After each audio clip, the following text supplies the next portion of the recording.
Welcome back नाजरीन। एक अहम खबर आपके साथ शेयर करते हैं। फवाद चौधरी की इलेक्शन कमीशन के शो कॉज नोटिस के खिलाफ दरखास्त पर समाअत हुई है। इस्लामाबाद हाई कोर्ट के chief justice Aamir Farooq case की समाअत कर रहे हैं। इलेक्शन कमीशन के पास शो कॉज नोटिस जारी करने का इख्तियार नहीं था। वकील फैसल फरीद की जानिब से कहा गया किस बुनियाद पर आप कह रहे हैं कि इलेक्शन कमीशन के पास कार्रवाई का इख्तियार नहीं।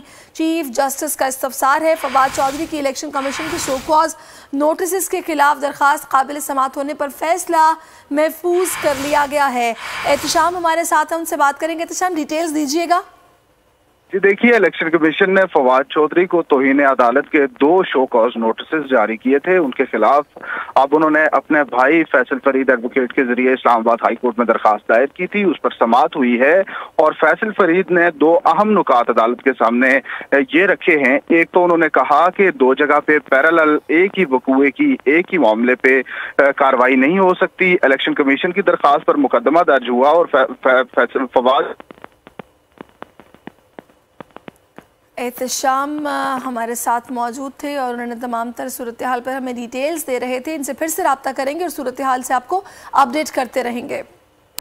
यूनानी कश्ती हादसे के बाद इंसानी स्मगलर्स के खिलाफ कार्रवाइयां जारी हैं। गुजरांवाला से आपको खबर देंगे।